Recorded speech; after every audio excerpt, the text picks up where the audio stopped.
नमस्कार दोस्तों, स्वागत है आपका हमारे चैनल टेल्स बाय यशु पर। यहाँ पर आपको मिलेंगी अनोखी और रोचक कहानियाँ।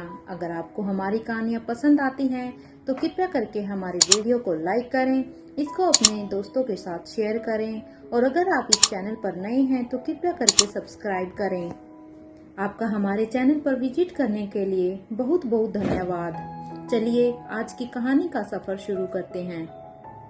पिछले एपिसोड में हम सब ने सुना था कि यहाँ पर राजीव गुलेरिया आलिशा के कमरे की तरफ बढ़ जाता है। वो यहाँ पर आज अपना मन बना चुका था कि वो आलिशा को अब हकीकत से रूबरू कराएगा, क्योंकि वो क्योंकि 6 महीने से आलिशा इस चीज को मानने के लिए तैयार ही नहीं थी। वो भी अपने गिल्ट में थी और यहाँ पर राजीव अब आलिशा के पास जाता है और उसे समझाने की कोशिश करता है।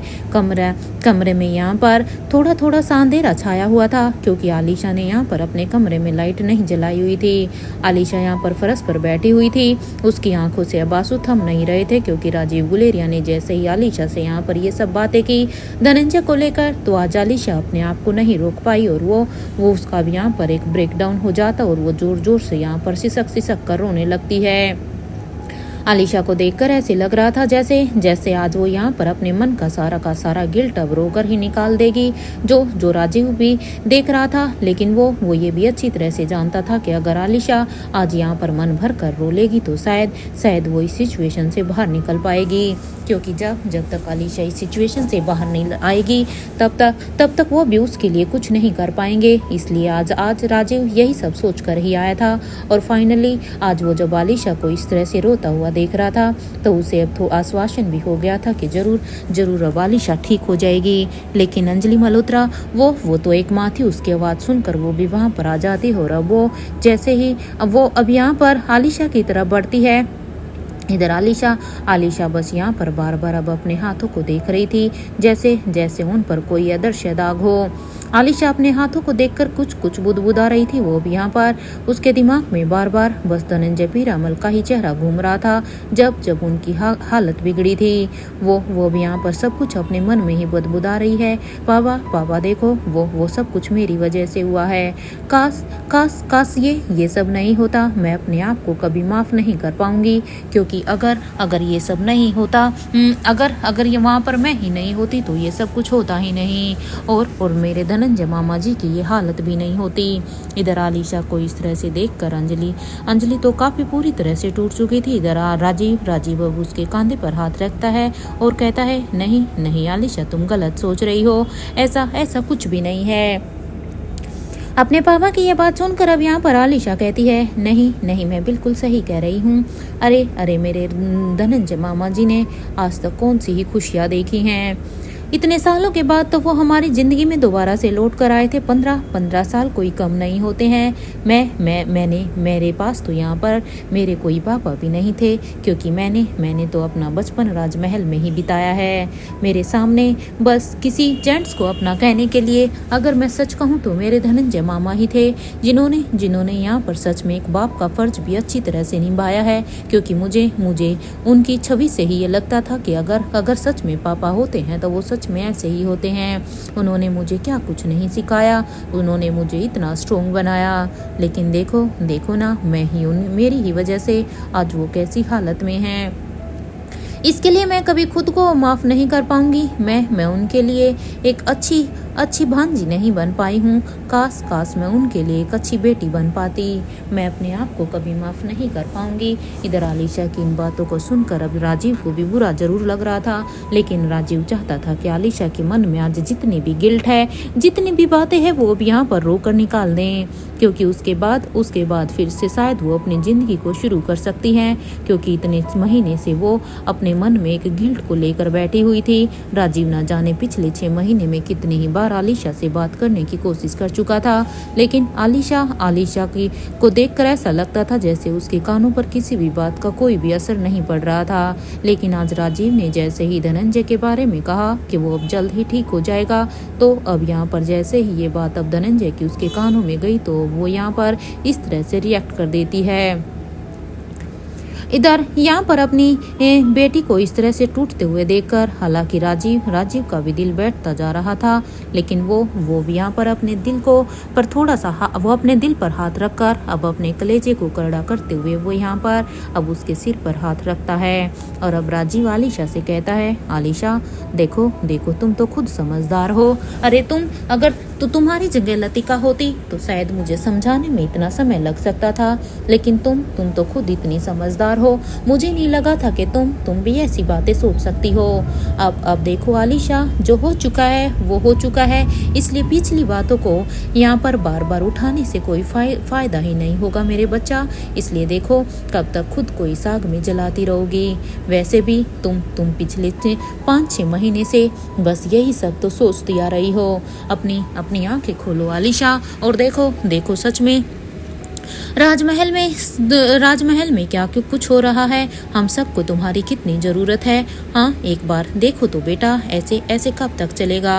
और देखो एक बात मैं तुम्हें साफ साफ बता देता हूँ, मुझे नहीं पता तुम अभी भी क्या सोच रही हो, लेकिन हाँ मैं एक बात तुम्हें साफ साफ कह दूँ कि जो कुछ भी हुआ वो शायद धनंजय की किस्मत में था, क्योंकि धनंजय के साथ शायद वो सब होना था। और ये तो तुम भी जानती ही हो ना कि होने को जो होना है वो तो होकर ही रहता है, उसे तुम बिल्कुल भी नहीं टाल सकती हो। लेकिन हाँ, ये होता है कि जब भी कुछ होना होता है तो उसमें वजह तो कोई ना कोई होती ही है। लेकिन मैं भी यही कहूँगा कि तुम्हें ये सब सोचने की बिल्कुल भी ज़रूरत नहीं है, क्योंकि मैं अपनी बच्ची को अच्छी तरह से जानता हूँ कि उसकी वजह से ऐसा कुछ भी नहीं हुआ है। इसलिए तुम्हें भी अब ज़्यादा गिल्ट में रहने की कोई भी ज़रूरत नहीं है। एक तरफ जहाँ पर राजीव आलिशा को समझाने की कोशिश कर रहा था, लेकिन आलिशा यहाँ पर कुछ भी उसकी बातों को सुनने के लिए तैयार नहीं थी। वो भी बस जोर से रोई जा रही थी। आलिशा भी यहाँ पर सिसकते हुए कहती है, नहीं, अगर उस दिन मैंने सब कुछ संभाल लिया होता तो शायद आज मामा जी की ये हालत ही नहीं होती। मैं गुनहगार हूँ उनकी। अरे मामा जी आज यहाँ पर इस तरह से अपनी जिंदगी और मौत के बीच में नहीं लड़ रहे होते। अरे 15 साल के बाद तो मुझे मेरे मामा जी दोबारा मिले थे। हाँ, मैं कैसे भूल सकती हूँ, उन्होंने कितने ही कष्ट सहे होंगे ना। अरे उन्होंने अपनी ज़िंदगी के 15 साल तो पहले से ही गंवा दिए थे, लेकिन देखो ना, एक मेरी गलती की वजह से अब वो पिछले कितने ही समय से ऐसे ही हालत में हैं। मैं जब तक अब मेरे मामा जी मेरी आंखों के सामने अपनी आंखें नहीं खोलते, तब तक तो शायद मैं अपने आप को कभी माफ़ कर ही नहीं पाऊंगी। जहाँ आलिशा ये कहते हुए बोर भी जोर से रो पड़ती है। अंजलि मामी जो कि ये सब कुछ देख रही थी, अंजलि मामी तो खुद अपनी बेटी को इस तरह से बिलखता हुआ देखकर खुद अंदर से टूटी हुई थी। उसे पहले से ही आलिशा की काफी चिंता हो रही थी, लेकिन आज आलिशा को इस तरह से टूट कर रोता हुआ देखकर अब अंजलि मामी तो पूरी तरह से एकदम से ही अपनी बेटी के लिए तड़प जाती है। वो भी यहाँ पर जल्दी से अब आलिशा को फिर से हक करने की कोशिश करती है, आलिशा की तरफ झपकती है ताकि वो अपनी बच्ची को अपने गले से लगा सके, जैसे एक माँ अपने छोटे बच्चे को लगाती है, क्योंकि वो आलिशा को अपने आंचल में छुपा लेना चाहती थी। भले ही आलिशा अभी बड़ी थी, लेकिन अंजलि मामी के लिए तो जिस तरह से आज वो रो रही थी, उसे देखकर ऐसा लग रहा था कि उसके माँ तो एक माँ होती है, इसलिए वो अपने आंचल में जैसे एक छोटे बच्चे को छुपाते हैं ऐसे छुपा लेना चाहती थी। इधर अंजलि जैसे ही अब ये करने की कोशिश करती है, अंजलि भी यहाँ पर कहती है, मेरी बच्ची ऐसे मत रो, तू क्यों खुद को कोस रही है। आ मेरे पास आ, देख मेरी गोद में तुझे थोड़ा सा आराम मिलेगा। अंजलि आजा आलिशा, देख मेरी गोद में यहाँ पर सिर रख और तुझे सच में बिल्कुल भी ऐसा कुछ भी महसूस नहीं होगा, क्योंकि अंजलि मल्होत्रा यहाँ पर अपने आंचल में आलिशा को छुपाना चाहती थी। इधर जैसे ही अंजलि ने ये कहा तो राजीव अब यहाँ पर अचानक से अपना एक हाथ उठाता है और अब वो अंजलि मल्होत्रा को बीच में ही रोक देता है। राजीव जब ये सब कर रहा था तो ये सब देखकर अंजलि मामी को भी काफी अजीब लगता है कि आखिर राजीव ने उसे ये सब करने से क्यों रोका, क्योंकि अभी राजीव खुद भी तो आलिशा को चुप कराने की कोशिश कर रहा था, लेकिन वो मुझे क्यों रोक रहा है। मैंने अब ऐसा कौन सा गलत कह दिया, मैं तो बस अपनी बेटी को चुप कराने की कोशिश ही कर रही हूँ। अब जब वो यहाँ पर ये सब सोच कर अब राजीव गुलेरिया की तरफ देखती है तो राजीव की आंखों में उसे एक अजीब सी दृढ़ता दिखाई देती है। इसलिए अब अंजलि मल्होत्रा भी सवालिया नजरों से राजीव गुलेरिया की तरफ ही देखने लगती है कि आखिर उन्होंने अपनी बेटी को इस तरह से अपने आंचल में सिर रखने के लिए उन्हें मना क्यों किया।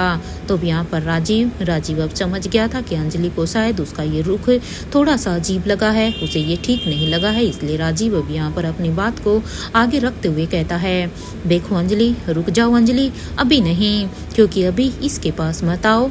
अब यहाँ पर जैसे ही राजीव ने ये कहा तो अंजलि हैरान होते हुए ही अब राजीव से कहती है, राजीव क्या कह रहे हो आप ये? हाँ, वो मेरी बेटी है, उसे मेरी जरूरत है। उसकी माँ खुद यहाँ पर है तो उसकी माँ उसे संभालने की कोशिश कर रही है, क्योंकि मैं इस तरह से अपनी बेटी को ऐसे बिलखता हुआ नहीं देख सकती हूँ। जितनी बार आलिशा मेरे सामने ऐसे बिलख कर रो रही है, मैं बता नहीं सकती मेरी कलेजे के कितने टुकड़े होते जा रहे हैं। अंजलि की इन बातों को सुनकर अब यहाँ पर राजीव कहता है, अंजलि देखो, इस समय हिम्मत से काम लेने का समय है। मुझे वैसे कोई भी ऐतराज नहीं है जैसा तुम सोच रही हो, लेकिन सच बताऊं तो ये अभी तुम्हारी ममता का समय नहीं है, बल्कि ये एक हकीकत का समय है। क्योंकि आलिशा को इस समय तुम्हारी ममता की इतनी जरूरत नहीं है, बल्कि जो हकीकत अभी उसके सामने है उस हकीकत को देखने की जरूरत है। क्योंकि अगर तुम अब यहाँ पर आओगी तो फिर से उन कोमल बातों में ये हकीकत फिर से छुप जाएगी, वो कभी उसके सामने आ ही नहीं पाएगी। और अगर ये हकीकत फिर से सामने आलिशा के सामने नहीं आई तो शायद वो इसी तरह से तब तक अपने गिल्ट में ही रहेगी, वो कभी इस गिल्ट से बाहर नहीं आ पाएगी। इसलिए अंजलि देखो, समझने की कोशिश करो, आलिशा को अपने गिल्ट से बाहर निकलने दो, क्योंकि अब समय आ गया है उसका इस गिल्ट से बाहर निकलने का। कब तक वो यहाँ पर अपने आप को ऐसे ही कोसती रहेगी। इधर अब यहाँ पर राजीव पहले अंजलि को ही समझाने की कोशिश करता है, ताकि अंजलि उसे किसी भी तरह से कुछ भी गलत ना समझे। क्योंकि राजीव अब यही सोच रहा था कि अगर अब अंजलि मल्होत्रा यहाँ पर उसे फिर से अपनी ममता भरी बातें करेंगी तो शायद फिर आलिशा फिर से ये सब नहीं कर पाएगी। आज उसका रो लेना, यहाँ पर सब बातों के बारे में सोच लेना, हकीकत से सामना करना, ये सब काफ़ी ज़रूरी हो गया था। इधर अब राजीव की ये बातें सुनकर अब अंजलि को भी अब समझ में आ जाता है कि आखिर राजीव ने ये सब क्यों कहा और उसने उसे क्यों रोका। इसलिए अंजलि को भी अब यही लगता है कि शायद राजीव ठीक कह रहा है, आखिर राजीव भी तो आलिशा का पिता है, उसे ये सब करने का पूरा हक है। क्योंकि अंजलि तो खुद एक माँ थी, तो एक माँ होने के नाते उसे जो लगा वो बस वो करना चाहती थी। लेकिन अब उसे राजीव गुलेरिया की भी बातें ठीक लगती है और ये सब कैलकुलेशन लगाने के बाद अब वो यहाँ पर मैं अपना सिर हिलाती है और अब वो अब यहाँ पर ठिठक कर पीछे हट जाती है।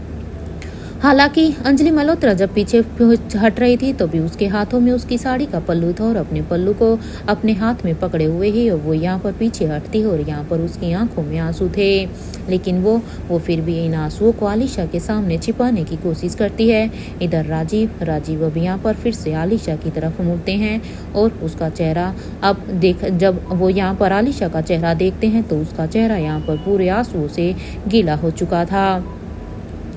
इसलिए राजीव अब आलिशा के सामने जाते हैं और अब उसके फेस को अपने दोनों हाथों से पकड़ते हैं और अब उसके मुंह को ऊपर की तरफ उठाते हैं और अब उसकी आंखों में देखते हैं।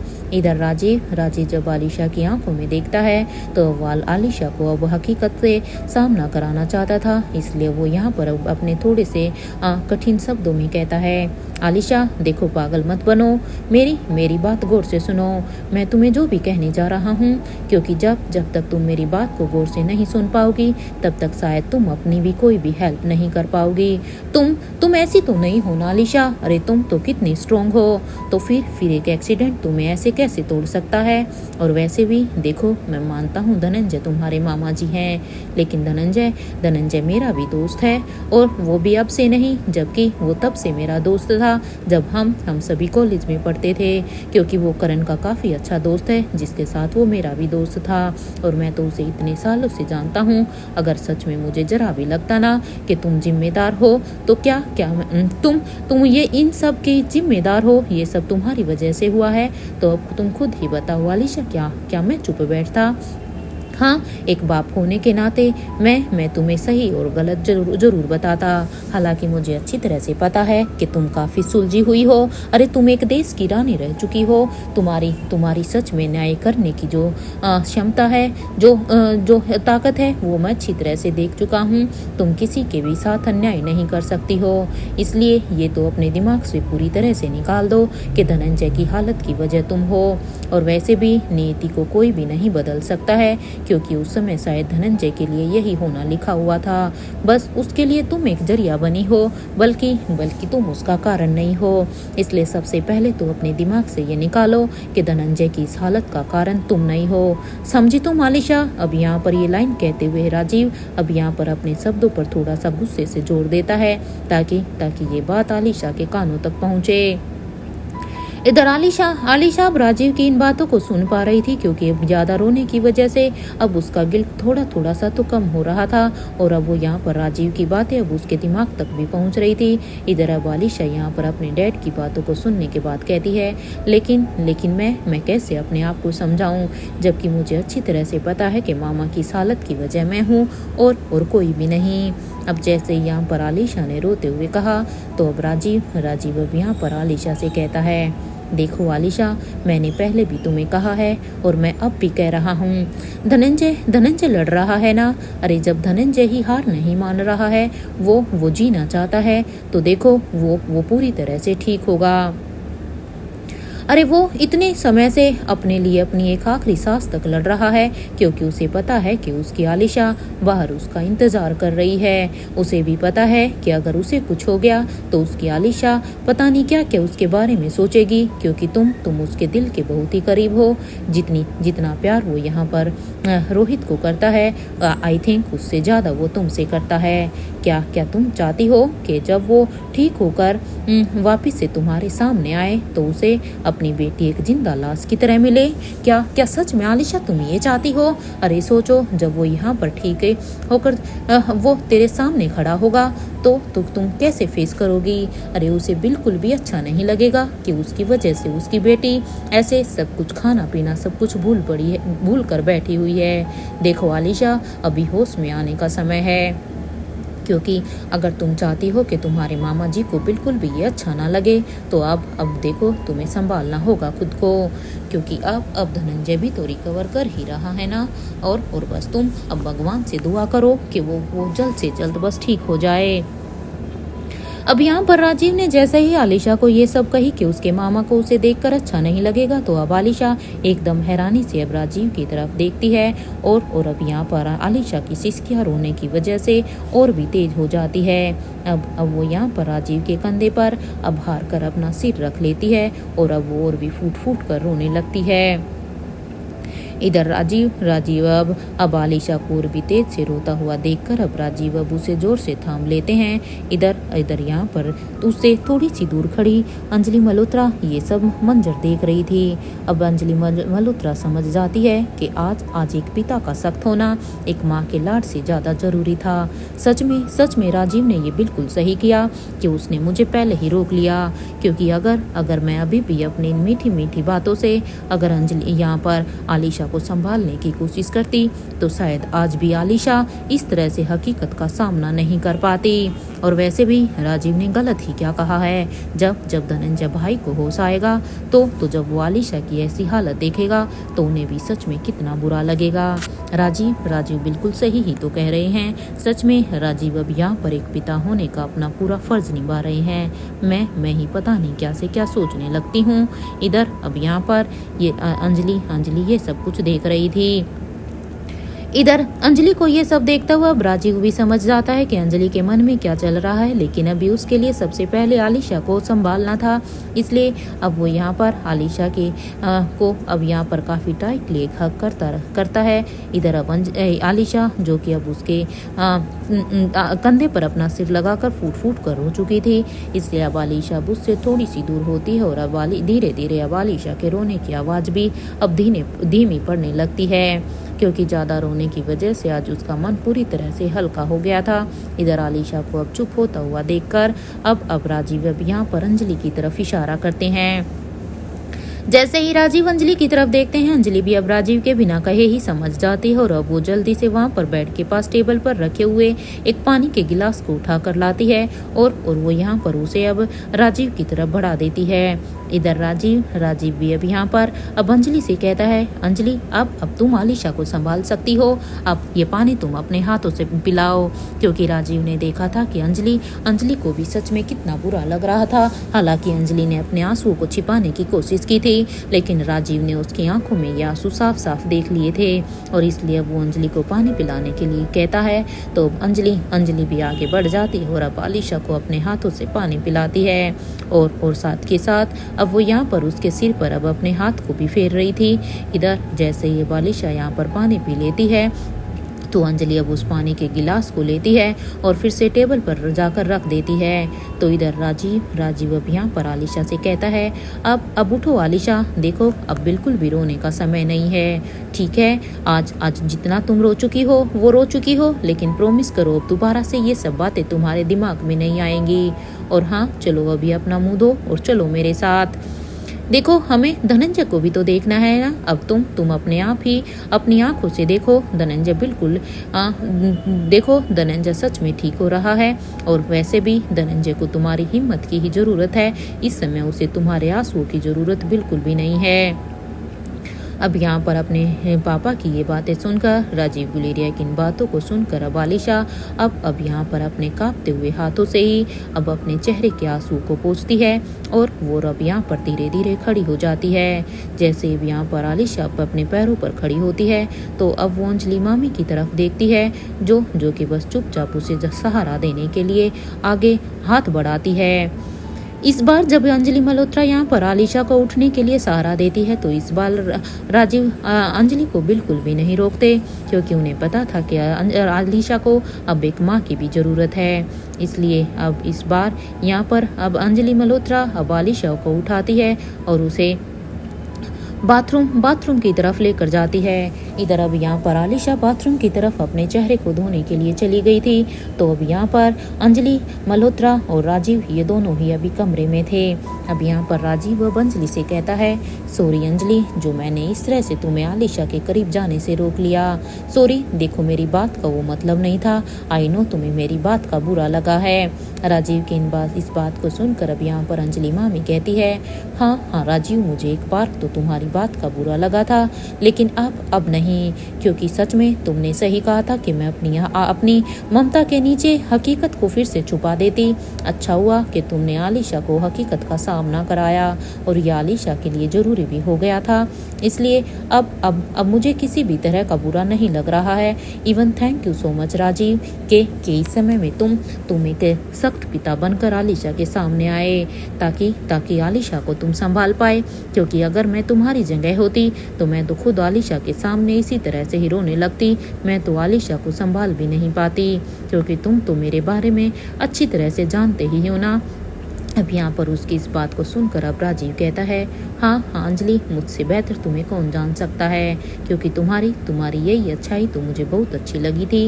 अब ये कहते हुए यहाँ पर अंजलि मामी अब राजीव की तरफ देखती है तो इधर राजीव अब यहाँ पर अपनी नज़रों को नीचे झुका लेते हैं, क्योंकि वो नहीं चाहते थे कि अब यहाँ पर, हालांकि उनके मुँह से ये शब्द निकल गया था, क्योंकि वो आज भी अंजलि को पसंद तो उतना ही करते थे, लेकिन उन्हें पता था कि अंजलि अब किसी और के घर की बहू है। इसलिए वो यहाँ पर इस ऑकवर्ड सिचुएशन से बच कर निकलना चाहते थे। तो तब अब तक यहाँ पर आलिशा भी अब अपना चेहरा धोकर नीचे आ जाती है, अपना चेहरा धोकर अब बाथरूम से बाहर आ जाती है। आलिशा जैसे ही भी यहाँ पर बाहर आती है तो अब अंजलि और राजीव ये दोनों मिलकर अब उसे अपने साथ अब उसे कमरे से बाहर की तरफ लेकर जाने लगते हैं।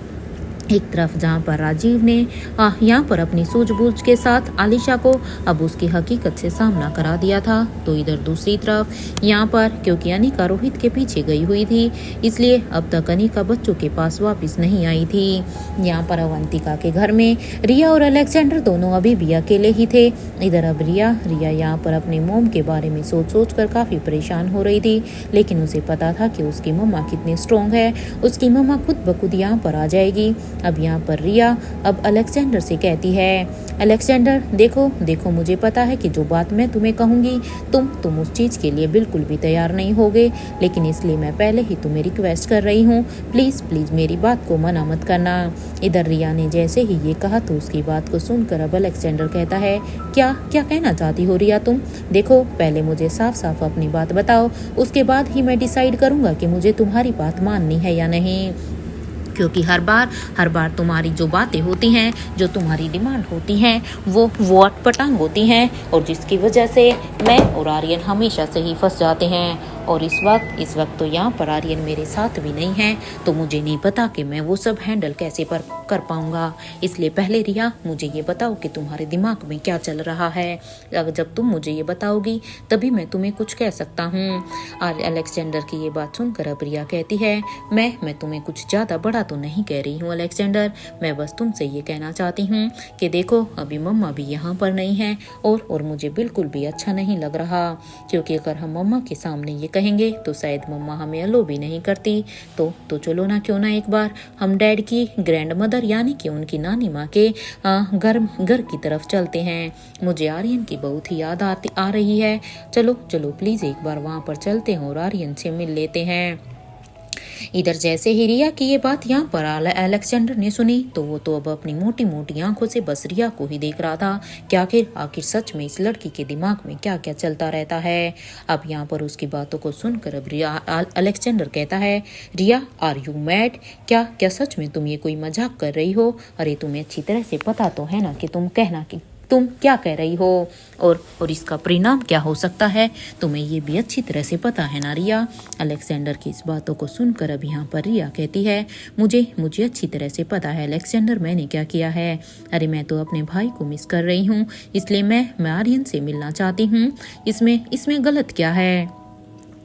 रिया की इस बात को सुनकर अब यहाँ पर अलेक्जेंडर कहता है, लाइक सीरियसली रिया? हाँ बस इतना ही? अरे तुम्हें पता भी है अगर हम वहाँ पर जाएंगे और अगर वहाँ पर डैड मिले तो फिर क्या हो सकता है, क्योंकि देखो आर्यन अभी डैड के साथ रह रहा है और ये बात तुम अच्छी तरह से जानती हो ना कि हम अभी डैड के सामने नहीं जा सकते हैं। अगर हम डैड के सामने गए तो फिर से मोम के लिए काफ़ी ऑकवर्ड सिचुएशन क्रिएट हो सकती है और पता नहीं डैड फिर मोम के बारे में क्या क्या सोचेंगे कि आखिर हम वहाँ पर क्यों गए हैं। डैड को तो यही लगेगा ना कि मोम ने ही शायद हमें वहाँ पर भेजा है ताकि हम आर्यन के साथ दोस्ती कर सकें और उसके बाद फिर मोम डैड के करीब जा सके, क्योंकि डैड तो पहले से ही मोम को बिल्कुल भी पसंद नहीं करते हैं। इसलिए मुझे नहीं लगता कि ये बिल्कुल भी सही होगा। और वैसे भी अगर हम उन्हें कुछ भी सच बताने की कोशिश करेंगे तो इसका परिणाम तो तुम भी अच्छी तरह से जानती हो ना कि उसका परिणाम डैड के दिमाग पर क्या हो सकता है। इसलिए बिल्कुल भी नहीं रिया, देखो मुझे नहीं पता तुम क्या प्लान बना रही हो क्या नहीं, लेकिन इस बार नहीं। देखो मैं हमेशा तुम्हारा साथ देता आया हूँ ना चाहते हुए भी, लेकिन सॉरी रिया, इस बार मैं तुम्हारा साथ बिल्कुल भी नहीं दे पाऊंगा। अलेक्जेंडर की इन बातों को सुनकर अब यहाँ रिया एक बिल्कुल सा ही उदास सा चेहरा बना लेती है और वो यहाँ पर कहती है, सच में अलेक्जेंडर अब मुझे समझ में आया, तुम मुझसे बिल्कुल भी प्यार नहीं करते हो। अरे तुम बस यहाँ पर बड़े भाई हो ना, मैं बड़ा भाई हूँ, बस यही सब कहते रहते हो। अब बड़ा भाई क्या होता है, उसके क्या क्या फर्ज होते हैं, ये तुम कुछ भी नहीं जानते हो। अगर तुम ये सब जानती तो तुम इस तरह से मुझसे अभी बात नहीं कर रहे होते। तुम यहाँ पर कोई ना कोई सोल्यूशन निकालते कि हम चलो वहाँ पर आर्यन से मिलने के लिए चलते हैं, क्योंकि मेरा बड़ा मन कर रहा है आर्यन से मिलने का। लेकिन नहीं, तुम तो मेरी बात को समझना भी नहीं चाहते हो। मेरा साथ देना तो बहुत ही दूर की बात है। रिया की यह बात सुनकर अब यहाँ पर अलेक्जेंडर कहता है, समझना नहीं चाहता, इसका क्या मतलब है रिया? मैं तुम्हारी बातों को अच्छी तरह से समझ रहा हूँ। हाँ देखो, तुम वहाँ पर जाओगी और फिर से कोई मैस क्रिएट हो जाएगा और मैं नहीं कर ये सब बिल्कुल भी नहीं चाहता, क्योंकि जब भी तुम ऐसा कुछ भी करने की सोचती हो तो उसके परिणाम तो तुम्हारे भी सामने है ना रिया। हमेशा कुछ ना कुछ ऐसा मैस क्रिएट हो जाता है जिसमें तुम तो बच जाती हो, लेकिन सच कहें तो मैं और आर्यन फंस जाते हैं। लेकिन इस बार सिचुएशन इतनी आसान नहीं है रिया, क्योंकि जब डैड को तुम्हारे बारे में सब कुछ पता था। लेकिन इस बार चलो एक पल के लिए मैं डैड से डांट खाने के लिए तैयार भी हूँ, लेकिन इस बार डैड को कुछ भी याद नहीं है, तो मैं डैड की हेल्थ के साथ इस तरह का रिस्क नहीं ले सकता हूँ। सॉरी रिया, और वैसे भी एक रिस्क तो हम पहले ही लेकर देख चुके हैं ना। अब यहाँ पर अलेक्जेंडर की इन बातों को सुनकर अब यहाँ पर रिया कहती है तो क्या करूँ अलेक्जेंडर मैं। हाँ अब देखो मुझे मम्मा की काफ़ी याद आ रही है, और अभी मम्मा भी नहीं आ रही है, तो तब तक तो हम आर्यन से मिलकर आ जाएंगे। और वैसे ज़रूरी तो नहीं है ना अलेक्जेंडर, देखो अभी मम्मा भी यहाँ हमारे पास नहीं है, तो ये भी तो हो सकता है कि डैड भी अपने किसी काम से अभी वहाँ पर अपनी नानी माँ के घर पर ना हो और वहाँ पर आर्यन अलेक्जेंडर हो। सोचो देखो यहाँ पर हाँ तुम और मैं हम दोनों यहाँ पर एक दूसरे के साथ हैं, और ये भी तो सोच के देखो अगर वहाँ पर आर्यन अकेला होगा तो उसे कैसा फील हो रहा होगा, क्योंकि यहाँ तो हम एक दूसरे को कंपनी दे रहे हैं, लेकिन वहाँ पर उस अकेले के ऊपर क्या बीत रही होगी। अब यहाँ पर रिया जानबूझकर ये सब कहती है ताकि वो अलेक्जेंडर को सोचने पर मजबूर कर सके, क्योंकि उसे तो बस अब हर हाल में वहाँ पर आर्यन से मिलने के लिए जाना था, क्योंकि रिया जो भी बात सोचती थी वो फिर उसे पूरा करने की हर हाल में सोचती थी।